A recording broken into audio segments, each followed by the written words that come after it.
guys to another ASMR video. Today we're back doing more of the recap, D&D recap reading videos, like reading your bedtime story. I guess is kind of what it's like as I recap one of my D&D campaigns called Odyssey of the Realms. I've actually already got some gum in and I'm going to be chewing. But one minute, I'm going to put another piece in. I started this video and realised I was reading ones I'd already read. I missed that I'd missed out a note where I'd written what sessions I'd read, and yeah, so starting this again, and we are starting today with session 15.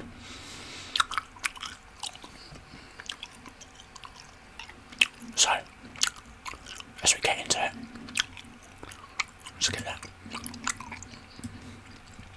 those notes up, and I apologise if there is any hammering in the background. Hopefully you should be able to hear it. Touch wood, but we will see.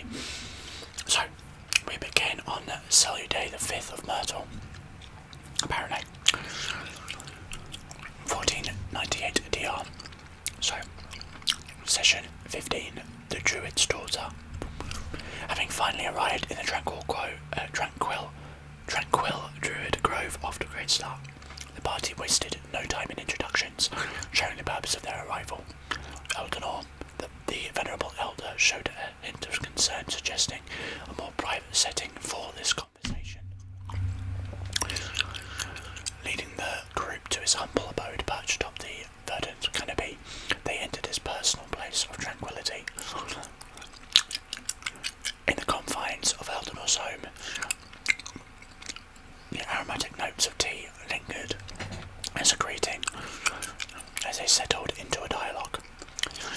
The group relayed their encounters with the shadow magic and corrupted bears, prompting Eldenor to reveal the sombre nature of the Grove's history, albeit limited.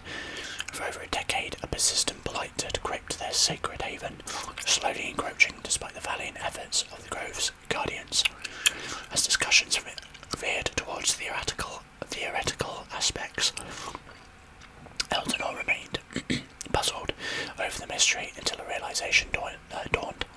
His daughter, Tia, had a peculiar expertise in the blight, much to his dissatisfaction. Described as both bright and reckless, Tia frequently ventured beyond the safety of the Grove to delve into the blight's secrets, and whilst not uncommon, her absence today, however, weighed on Eldenor, a paternal instinct signalling that something was amiss. With urgency and a shared concern, Eldenor revealed that she usually returned by sunset, but today was an exception, sensing an opportunity to gain deeper insights into the blight. The group agreed to embark on the search for Tia. As they descended from Eldenor's abode, the allure of the canopy beckoned, with the promise of good food and drink to reveal before the coming dangers. There's a bit of this session, I believe, that was cut out, because that was the session that the player played Wild was removed from the game. Actually, it might have been the next one. No, it was this one. It was that one. Yeah.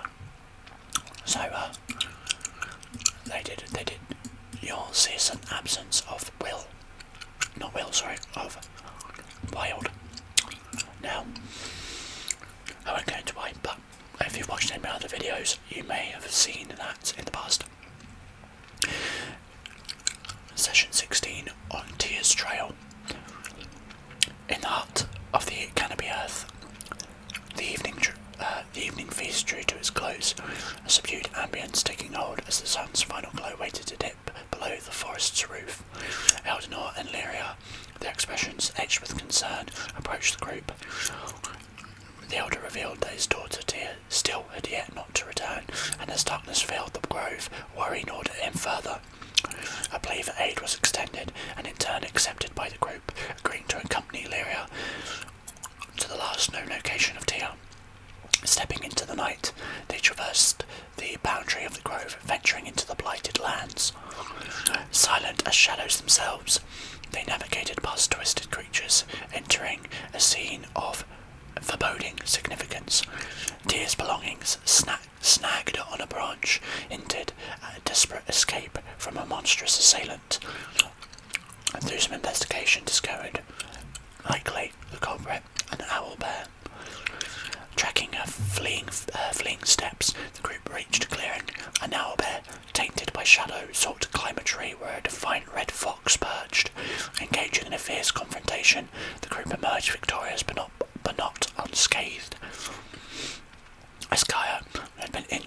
severely in the battle. Seeing that it was safe, the fox transformed into a half-elf adorned with wild red hair, flower accents, and intricate tattoos. Tia, daughter of Eldenor, stood before them, a mix of both relief and wariness in her eyes. To her, it was evident they had come in response to her father's concerns. Still, in the middle of the night, the group decided to set up camp, unaware that an even greater danger awaited them still. I'm actually burning through these. I actually only opened up 4 of these, so it might take a second to open up more if there's still time at the end. Session 17 returned to Meridian. In the quiet aftermath of the fight, the party, wary of potential scavengers, worked diligently to mask the owlbear's scent with magic as they set up camp. Nina and Tia, driven by curiosity, examined the corpse, discovering its mutations, a dark force entwined with its very biology, making the other beasts much like the other beasts they had stumbled upon. Good lord, I have glasses on and I still read it that way. Desiring to learn more, the group turned to Tia, seeking answers about the blight, but she unravelled a tale of its sudden emergence, her mother's tragic fate defending the grove, and its relentless expansion. She confessed her father's dismissive stance on her research, leading her to keep the extent of her risks in the shadows. I'm going to slow down my talking now because I think that is what's having me slip up. But now, armed with knowledge, she believed she'd pinpointed the epicenter at an ancient temple dedicated to Rillivain, urging the party to join her on a journey to uncover the truth. Dissent arose among the party. Caution advocated returning to the grove, consulting Eldenor, and gathering allies. Tia, fearing her father's denial of the looming threat, protested. In the midst of the debate, Lyria, breaking her silence, acknowledged both perspectives. The decision was made, and with the dawn's arrival, the group embarked on a careful journey back to the grove. Returning, tensions thickened as they approached Eldenor's abode once more. United, they presented their findings and the grim reality of the blight. Eldenor, resistant and unaware, initially rebuffed the idea of action, fearing for the grove's safety. The harsh reality, however, was forced on him. The grove was already dying. To salvage what remained, he begrudgingly agreed, requesting a private discussion with Lyria to formalise the arrangement before leaving the group within his home.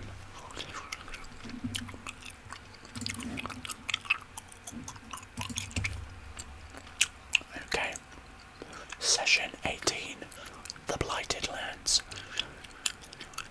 In the solemn aftermath of their confrontation with Eldenor, the group found themselves alone in his home, the weight of the impending quest pressing upon them. As others sought nourishment, Ninette, desiring spiritual guidance, ventured to Brother Gavril, the grove's religious figure.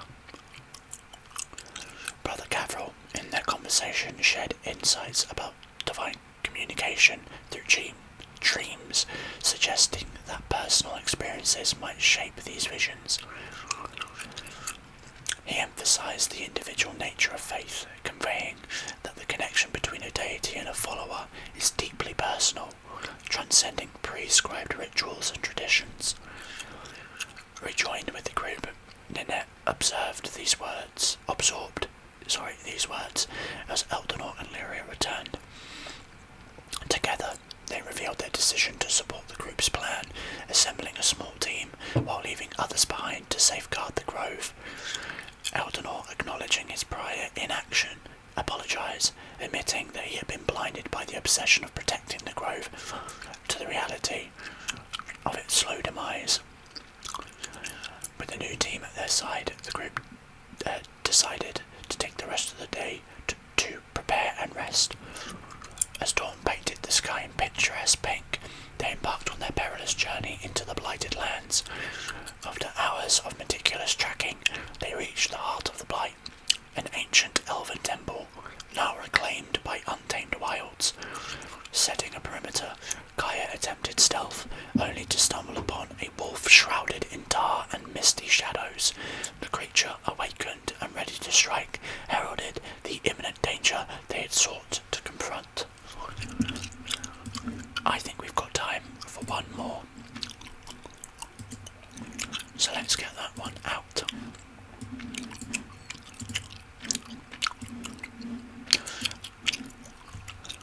Session 19, Shaded Beasts. The start date here being Octay the 7th of Myrtle, 1498 DR. With Kaya's inadvertent encounter with a shadow wolf within the ancient, dilapidated structure, setting a tense tone from the start, the fight began. As the wolf and its horde of spectral kin descended upon her, the others lurking in the foliage outside seized the opportunity to remain concealed, launching strategic attacks from the bushes.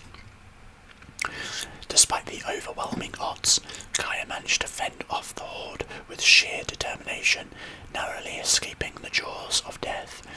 The combined efforts of the group, employing a barrage of wide-reaching spell attacks and precise shots from the rangers, helped keep the shadowy assailants at bay, while Cassandra valiantly held the line. Nanette, tapping into her divine powers, conjured a spectral blade that effortlessly cleaved through the ethereal forms of the wolves, turning the tide of the battle in the party's favour.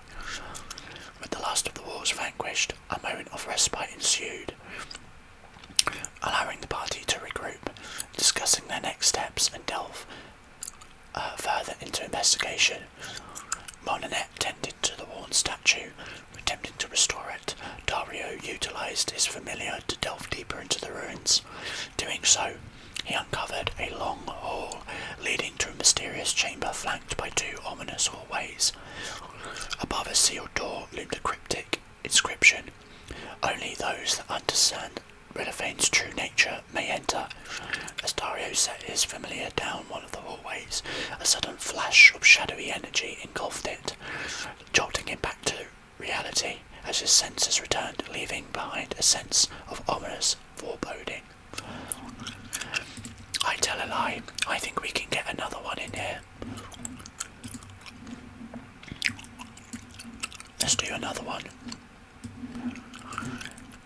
Session 20, Temple of Rilophane. With the echoes of battle still lingering, the group stood at the precipice of a crucial decision. Lyria's analogy likened their strategy to a body combating an infection, urging them to consider the importance of securing their flank. After deliberation, they divided their forces, opting to leave the rangers and druids above ground while they and Tia descended into the depths below. The analogy there was in reference to the fact that as soon as they, like an infection, which they would be the infection if they attack the epicenter of the blight, then all of the creatures in the surrounding area are likely to try and return to protect it, like white blood cells protecting its core. And so they're suggesting leaving people on the flank to protect from behind. Trepidatiously, they embarked on their descent into the darkened halls below, each step weighed with uncertainty. Nanette, haunted by memories of similar environments, proceeded with utmost caution, while Kaya's impulsive nature drove her ever forward, eager to uncover the mysteries that lay ahead. Their exploration was abruptly interrupted when Kaya triggered a concealed trap, narrowly evading its deadly shadow blades thanks to Nanette's swift intervention. Undeterred by the close call, they pressed on, eventually reaching a pair of foreboding doors. As they cautiously peered inside, one revealed a chamber cloaked in impenetrable darkness. It was here that Calidora experienced a brief but chilling vision. Darkened shadows overwhelming the grove, an abandoned coastal town that carried with it only the haunting echoes of a mysterious past, and a sinister presence that felt like observation. As the darkness receded, they hurriedly moved on to the next chamber, where they discovered a bath filled with acidic water, and a mosaic depicting a fragile spring accompanied by the word a fragile sapling accompanied by the word "turn-bottle," which resonated in the minds of those glimpsing at the image. While the group debated the significance of this discovery, Cassandra's exploration unintentionally uncovered a sinister presence lurking in the shadows of this room, poised to strike at a moment's notice. With tensions running high and the unknown looming ever closer, they braced themselves for the challenge as it came to a head. And I think on that note, that is where we will round out the video today. So we got up to session 20 there. In the next video we will see what transpires next in the temple. What is to come, guys? Who knows? Who knows what could happen? So I hope you enjoyed the video. If you did, make sure to drop a like, consider subscribing and pressing the bell icon if you enjoyed the video. You should check out the others appearing on the side of the screen, and I will see you in the next one. Alright, take care.